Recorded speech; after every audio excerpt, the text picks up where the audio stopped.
오늘 에스라서 8장 21절로 23절까지 있는 말씀 저와 여러분이 한 절씩 교독하시도록 하겠습니다. 에스라 8장 21절부터 23절까지입니다. 제가 먼저 21절 읽습니다.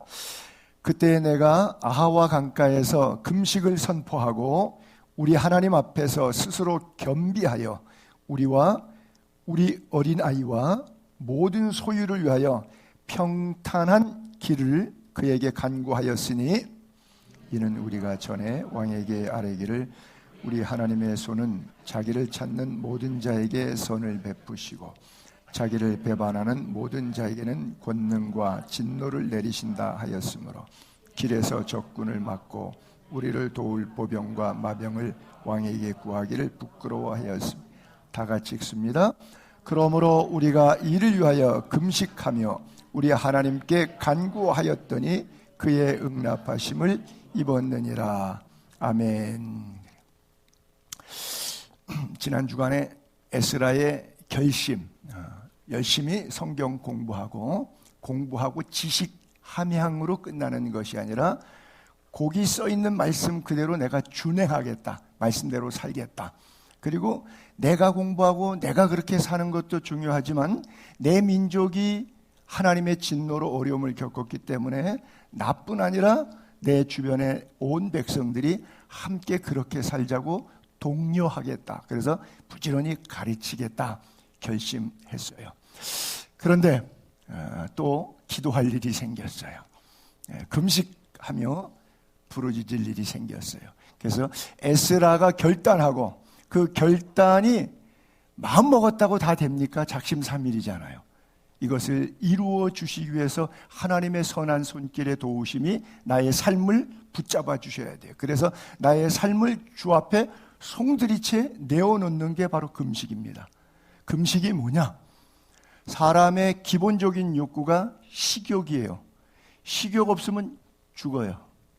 안 먹으면 죽어요. 그 누구도 다 죽어요. 그렇죠? 가장 인간의 근본적인 욕구는 식욕이에요. 그렇죠? 두 번째는 나의 자식을 남기려고 하는 종족 개체를 후손을 남기는 것이 이제 성욕이 되겠죠. 그래서 이 두 가지는 인간의 기본적인 욕구인데 성욕은 있을 수도 있고 없을 수도 있는데 식욕은 없으면 죽는 거예요. 그건 없을 수가 없어요. 근데 이것을 하나님께 내어놓는 거예요. 죽든지 살든지. 이게 바로 금식 기도라고 하는 거예요. 대한민국 사회에 요즘에 뉴스에 계속 보면 국회의사당 앞에서 단식 투쟁하고 금식 투쟁하고 삭발 투쟁하는 모습들을 보시지요. 왜 금식하냐 하면 살기 위해서 금식해야 되는데 정치적인 쇼는 무엇을 위한 금식이죠? 무엇을 위한 삭발이죠? 너 죽고 나 살자. 그렇죠? 이건 금식의 본래 의미를 잘 모르기 때문에 세상 사람들이 그렇게 하는 거예요. 그러나 믿음의 사람은 하나님이 주신 양식마저 날마다 우리에게 일용할 양식 주시고 내 영혼의 건강을 위해서 육신의 삶을 풍성케 하시기 위해서 양식을 주셨는데, 그래서 심지어 예수님이 영적인 것을 표현하실 때도 육적인 떡, 빵으로 얘기해서 나는 하늘로부터 내려온 생명의 양식이다.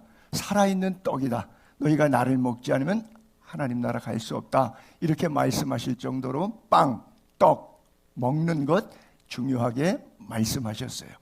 오늘 에스라의 일생의 중요한 먹는 문제를 하나님 앞에 내려놓고 사생 결단하는데 그 사람 자신을 위해서는 아니에요. 나라와 민족을 위해서 그랬어요. 여러분, 지금 에스라가 오늘 본문이 2차 포로 귀환 때 돌아온 사건인데 1차 포로가 70년 만에 이루어지고요. 그 다음에 2차 포로는 1차 스룹바벨이 갔다가 2차 에스라가 올 때 80년 세월 뒤에 왔어요. 그러면 150년이에요. 에스라가 150살이 안 됐을 거라고요. 그러면 무슨 얘기냐?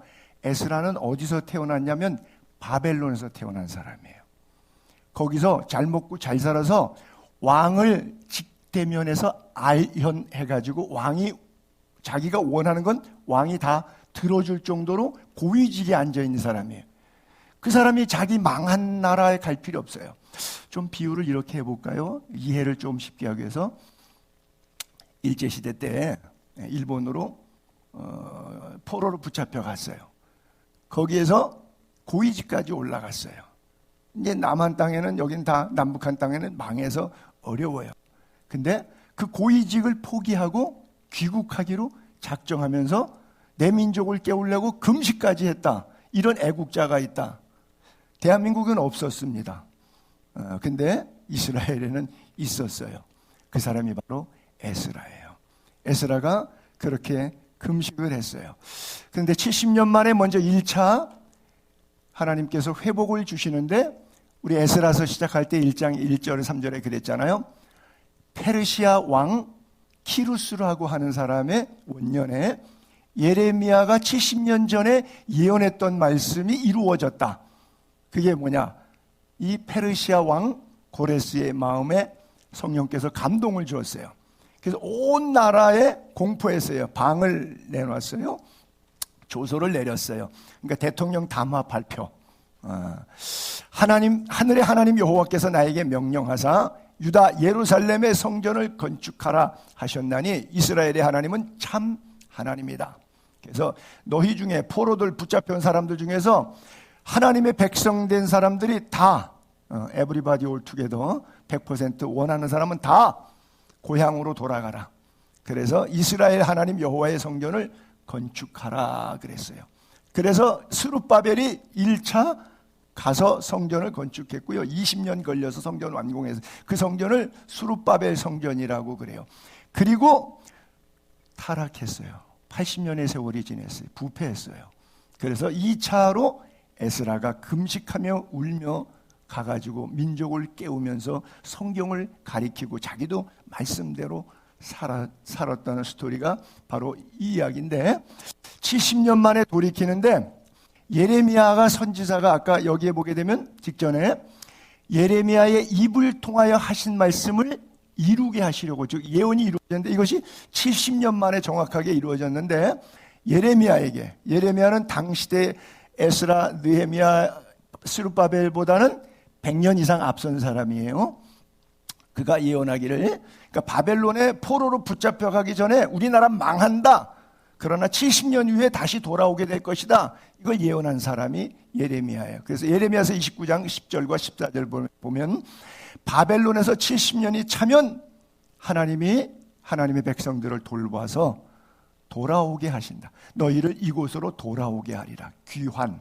포로로 붙잡혀갔지만 70년 만에 귀환시켜 주실 것이다.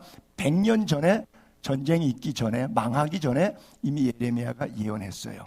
그래서 14절에 너희를 포로된 자 중에서 다시 돌아오게 하다. 내가 쫓아보냈던 너희들이 타락하고 부패해서 이 민족이 하나님의 진노를 받아서 전쟁으로 멸망해서 포로로 쫓겨갔던 그 나라들과, 그리고 스탈린의 강제 이주 정책에 의해서 만주에 있던 사람들, 연해주에 있던 사람들을 알마티로, 침켄트로, 타슈켄트로 막 흩어보냈잖아요.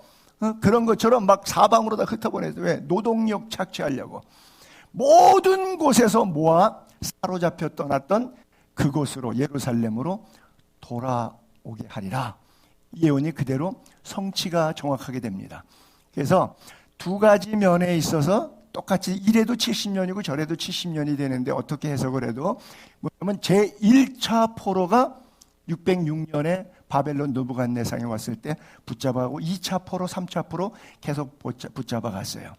그리고 이게 페르시아 왕의 키루스 바다 고레스 왕이 돌아가도 된다고, 다 가고 싶으면 가라고 허락해서 스룹바벨이 돌아왔을 첫 귀환이 536년이에요. 그럼 삐시니까 거꾸로 역환산해야 되니까 이렇게 첫 포로부터 첫 귀환으로 따져도 70년이고, 그리고 느부갓네살 왕이 와가지고 요 이스라엘 사람들 뺀질거리고 하나님 뺑 믿고 여호와가 하나님이라고 그러고 예루살렘 성전 뺑 믿고 까불고 조공도 안 바치고 지못되는데 이거 내가 박살내라 그래서 예루살렘 성전을 완전히 회파시켜 버렸어요. 그게 솔로몬이 지었던 거예요. 그러니까 솔로몬이 약 960년경에 지었는데 586년경에 솔로몬 성전이 약 400여 년이 지난 다음에 지구상에 세웠던 그 솔로몬의 성전은 지금 볼 수 없이 없어졌어요. 언제 없어졌냐? 약 2500년, 586년에 예루살렘 성전이 파괴됐어요. 그리고 그때부터 이제 전부 다 2차 포로, 3차 포로로 끌려가기 시작했는데 마지막 3차 포로가 저게 성전 파괴하고 끌고 간 거예요. 그런데 고레스 왕이 첫 귀환을 보내가지고 20년을 걸쳐갖고 스룹바벨이 성전을 완성하는데 도중에 방해가 있어서 수십 년 끊어졌다가 다시 만들었어요. 그래서 최종적으로 완성한 해가 516년이에요. 그래서 성전으로 따져서 파괴됐을 때부터 다시 회복됐을 때까지도 70년으로 계산이 되고 첫 포로부터 첫 귀환까지를 계산해도 연도를 추정해도 그대로 70년이 되는 거예요. 그래서 성경의 예언은 그대로 이루어진다. 믿으시기 바랍니다. 성경은 역사예요. 신화나 설화는 가짜지만 성경은 가짜가 아니라 실제 역사입니다. 하나님이 이렇게 말씀하셨기 때문에 믿으셔야 돼요. 뭐냐? 3가지 말씀입니다. 하나, 사람은 반드시 죽는다. 둘, 죽은 다음에는 심판받는다. 셋, 그래서 내가 다시 온다. 2000년 전 예수님 오셨어요. 십자가를 통해서 온 인류의 죄값을, 죽음의 문제를 해결하시고 사망 권세 깨치시고 부활하셔서 승천하셨어요. 그리고 우리에게 명령하셨습니다. 그 명령이 성경책의 하나님의 약속이에요. 내가 다시 온다. 그리고 너희들이 태어나서 하고 하나님 앞에 부름받아서 죽을 때까지 어떻게 살았는지에 대해서 심판할 것이다. 자, 여기에 의의가 있을 수 없습니다. 사람이 다 죽는다는 거 인정 안 하실 분 계십니까? 그 다음부터는 인정 안 하시는 분들이 지구상의 90%입니다.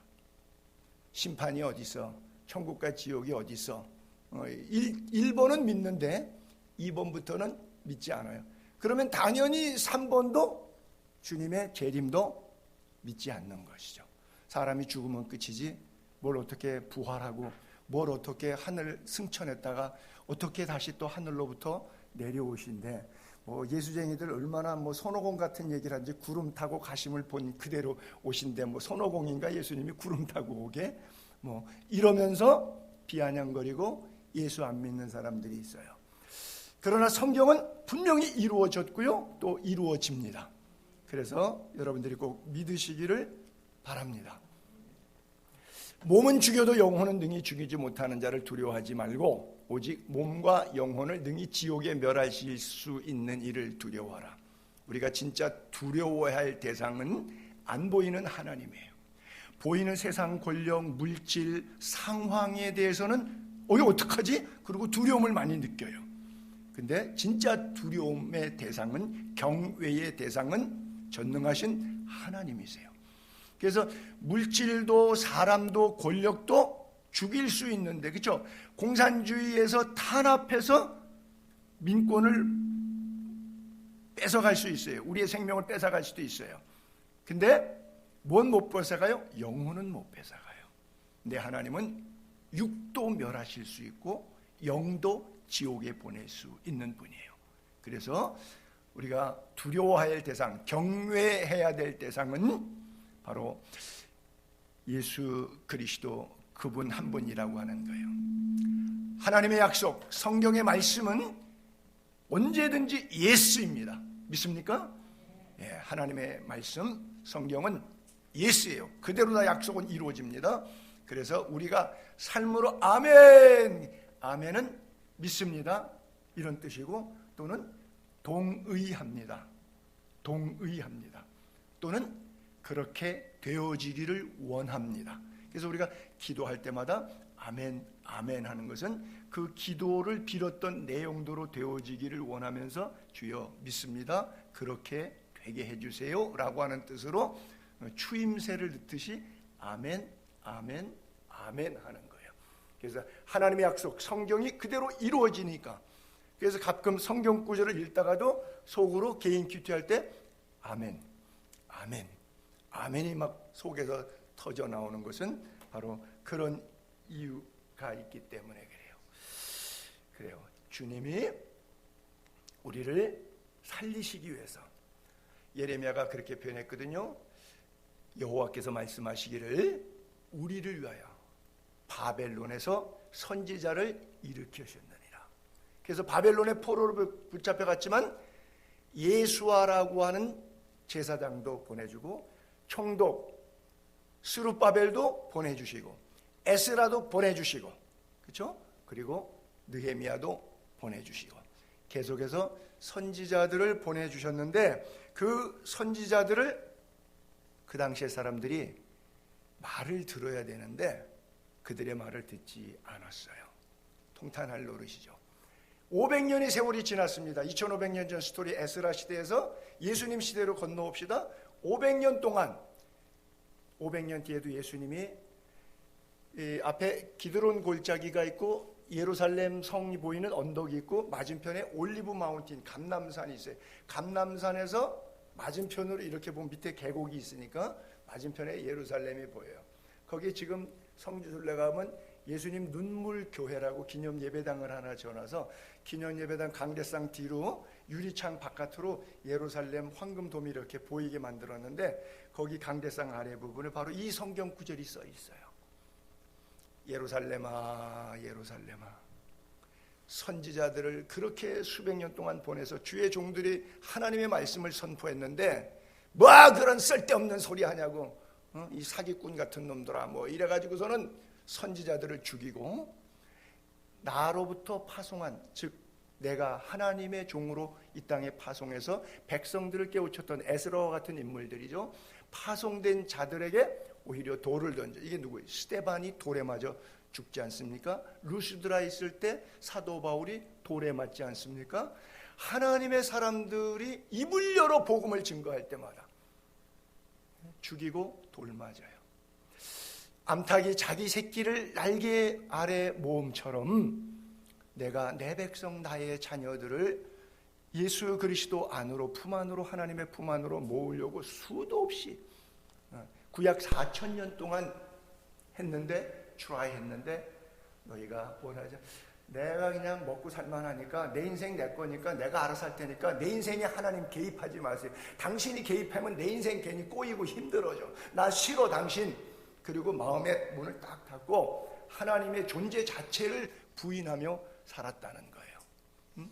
그러나 결국 결론은 34절에 너희 집이 황폐해졌고 버림받았느니라. 예루살렘 도시, 예루살렘 성, 이스라엘 온 민족이 당한 어려움을 예수님께서 보시면서 눈물을 흘리셨어요. 예루살렘아, 예루살렘아, 그렇죠? 오늘도 이 시대에 복음이 너무 흔하지만, 복음의 메아리가 울려 퍼지지만 복음을 영과 진리로 받아들여서 나의 삶에 적용해서 하나님을 믿는 사람들이 많지 않은 그런 세대를 살아가고 있습니다. 결국 너희 집이 황폐하여 버림받으리라 이렇게 말씀했는데 예수님이 저 설교할 때가 AD 30년경인데 그로부터 40년이 지나서 AD 70년에 정말 로마의 티투스 장군이 와가지고 예루살렘을 전부 다 함락시켜서 불태워서 성전이 없어졌어요. 그래서 1차 성전이 960년경에, 그러니까 예수님 오기 1000년 전에 솔로몬이 세웠는데 없어졌어요. 바벨론에 없었어요. 느부갓네살 왕이. 그 다음에 500년 지나고 나서 스룹바벨이 고레스의 명령으로 와서 성전을 건축하라 그래서 은혜롭게 성전을 완성했는데 500년 만에 또 없어졌어요. 그리고 예수님 당시 2000년 전에 아무것도 놓이지 않게 됐어요. 예수님 때까지는 스룹바벨 성전이 있었는데, 헤롯 성전이 있었는데 없어졌어요. 왜 없어졌냐? 예수님 돌아가시고 40년 이후에 이제 티투스 장군에 의해서 성전을 돌로 쌓았을 거니까, 건축물이니까 돌 위에 돌 하나도 놓이지 않고 무너지리라 이렇게 써 있거든요. 어떻게 무너지면 회파되면 파트 남아서 다 무너지기도 있고 성벽이 좀 남은 적도 있고 이렇게 파트 쪼개지는데 왜 어떻게 돌 위에 돌 하나 안 놓이고 완전히 그냥 도미노처럼 그렇게 무너질 수 있었을까요?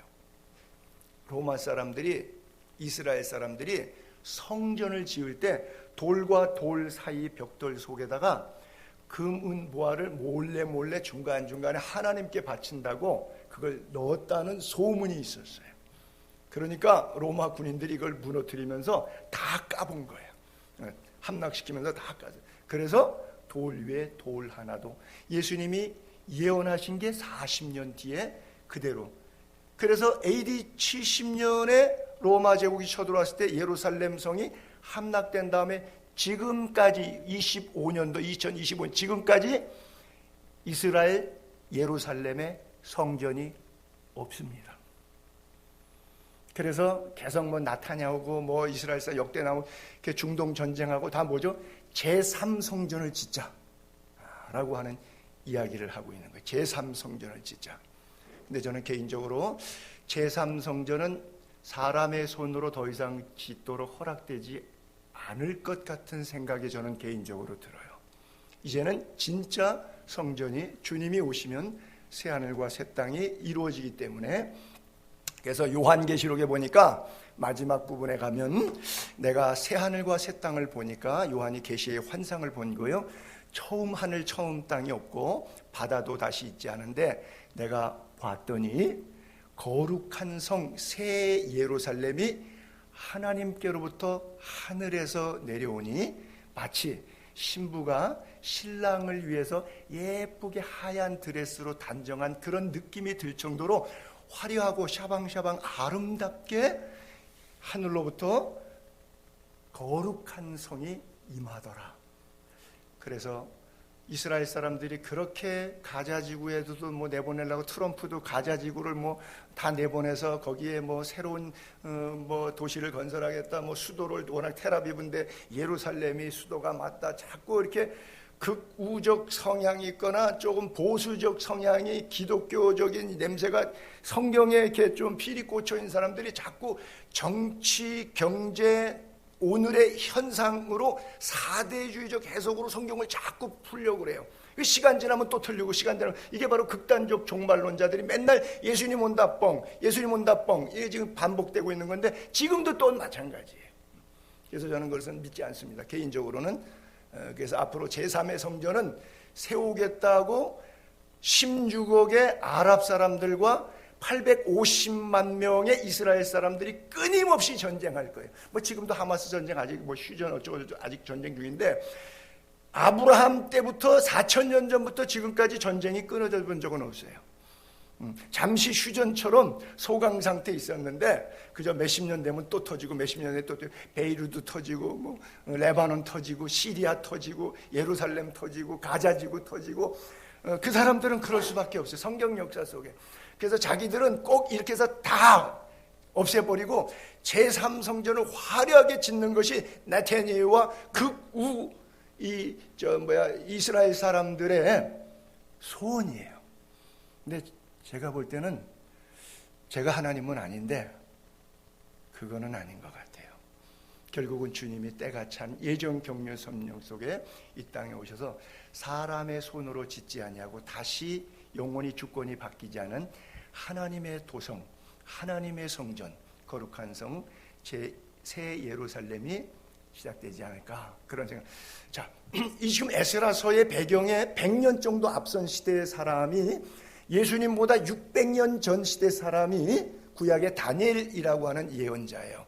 다니엘이 바벨론의 포로로 붙잡혀갔는데 바벨론의 느부갓네살 왕이 잠에 꿈을 꿨는데 그 환상을 봤는데 이 환상을 풀어줄 자가 없어서 다니엘이 풉니다. 그때 왕이 꿈을 푼 내용 이야기인데, 왕이 한 큰 신상을 보셨는데 그 신상의 우상이라고 그러죠.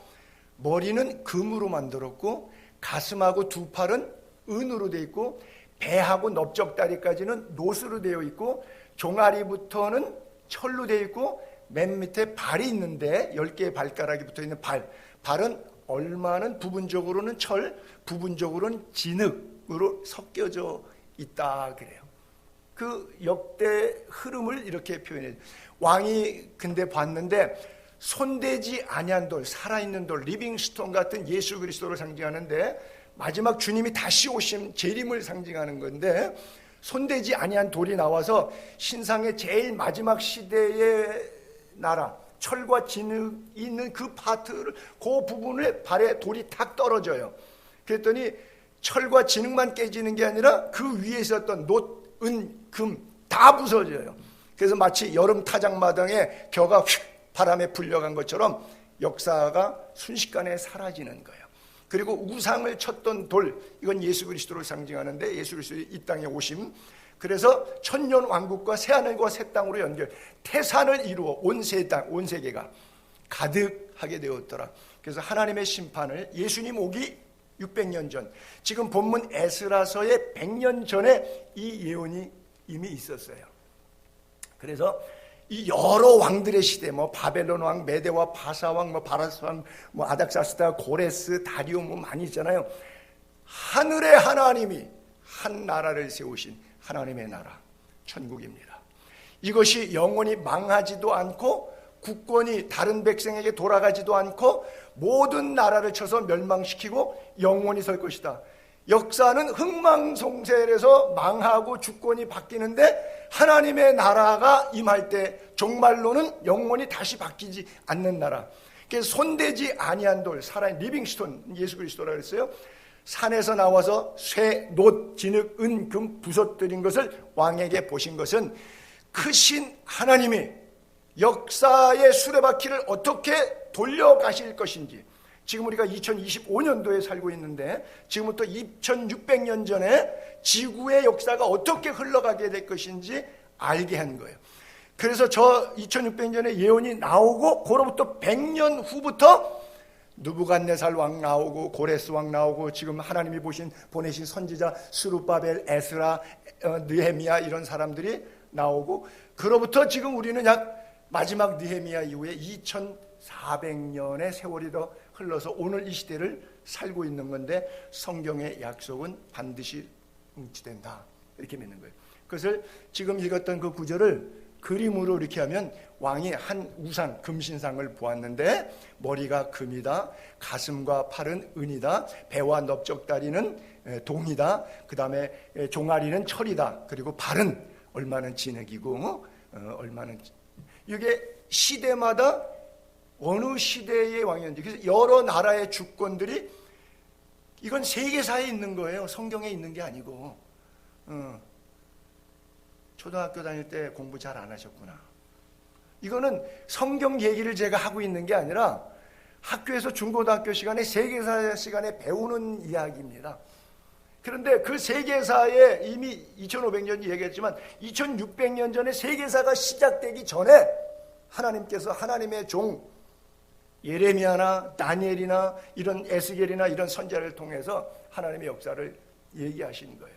그래서 내가 가면 처소를 예배하러 가느니 처소를 예배하면 다시 와서 너희를 나 있는 곳에 데려간다. 성경에 주님이 다시 오신다는 약속이 부지기수로 많아요. 그래서 에스라가 이 말씀을 믿잖아요. 왜?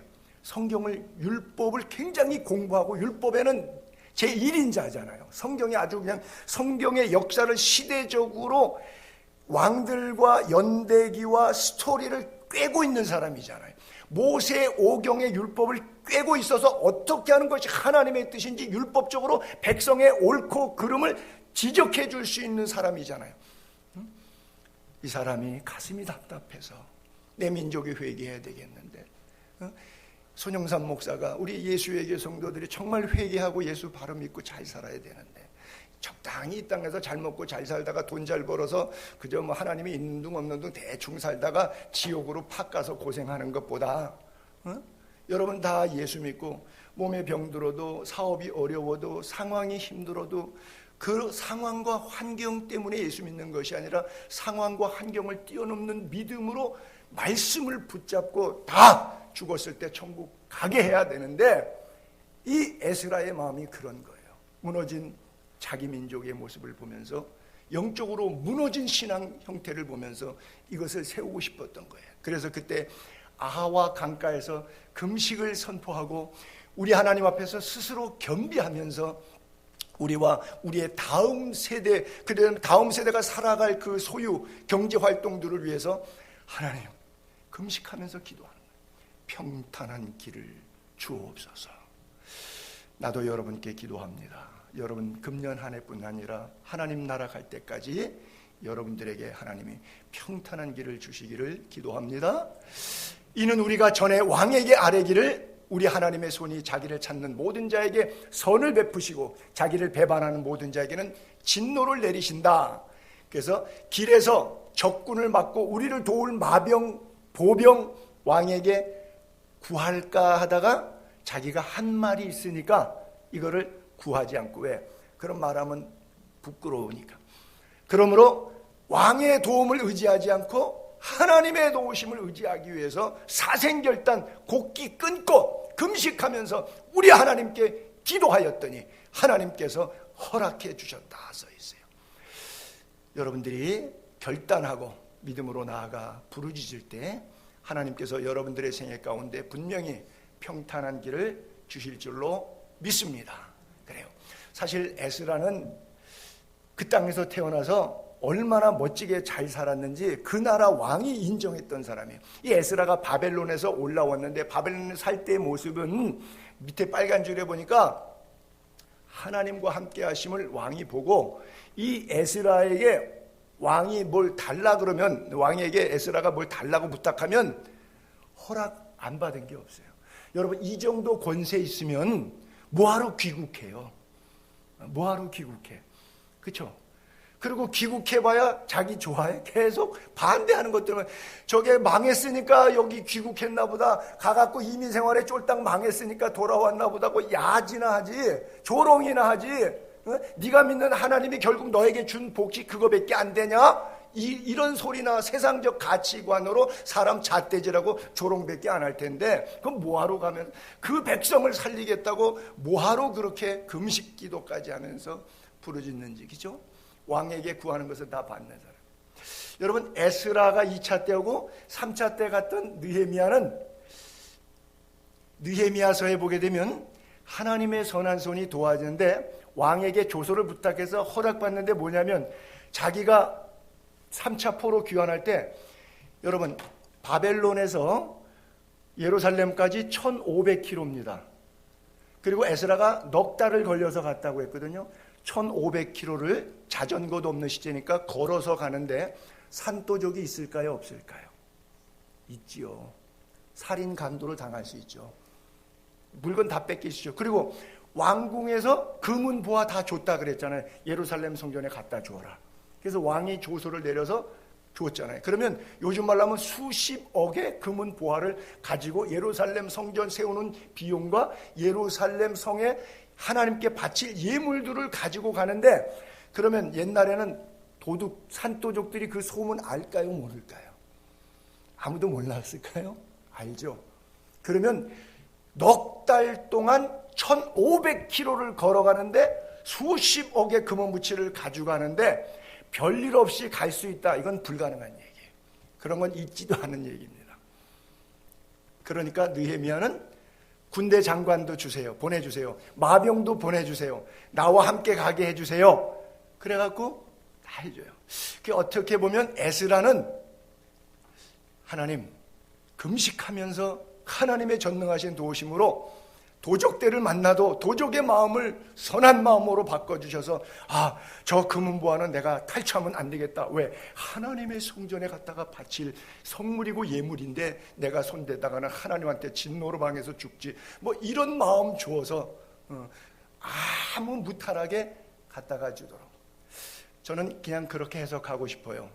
이 사람에게는 그 사람의 믿음의 분량을 따라 하나님이 또 마병도 보내주시고 사람도 물질도 보내주시고, 또 어떤 사람에게는 그 사람의 충분한 믿음으로 자기의 삶을 이겨나갈 수 있으니까 은혜도 주시고, 그게 바로 은사예요. 어떤 사람에게는 방언과 예언과 통변의 은사도 주시고, 어떤 사람은 방언의 은사가 없지만 방언의 은사 있는 사람보다 더 믿음 생활을 건강하게 잘하고, 그것은 하나님의 각자 믿음의 은사를 따라 분량 따라 주시는 것인데, 여러분들에게 주시는 은혜도 그러한 동일한 은혜가 있기를 바랍니다. 그래서 주님 말씀하셔요.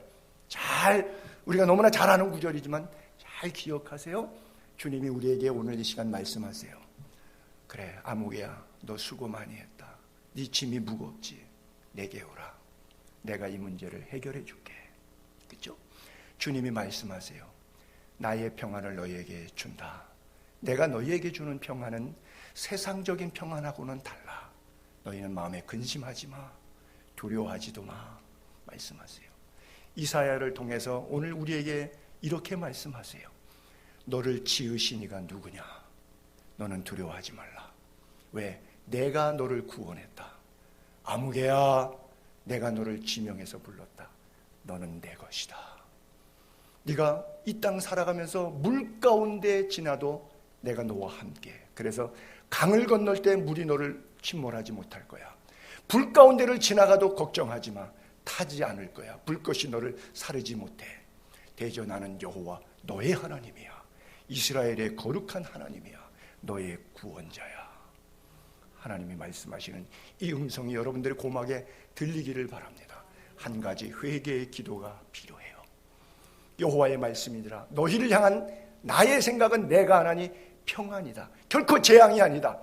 너희에게 미래를 주고 희망을 주는 것이다. 이거 하나님의 뜻이에요. 단 그 일을 위해서 너희가 내게 부르짖으며 내게 와서 기도하면 내가 너희의 기도를 들을 것이오. 오라 오라. 세상적인 것을 방황하고 찾아다니지 말고 주께로 나오면 13절 너희가 온 마음으로 나 여호와를 찾으면 구하면 기도하면 나를 찾게 될 것이다. 나를 만나게 될 것이다. 말씀하셨어요. 우리 찬송가 550장 한번 같이 부르고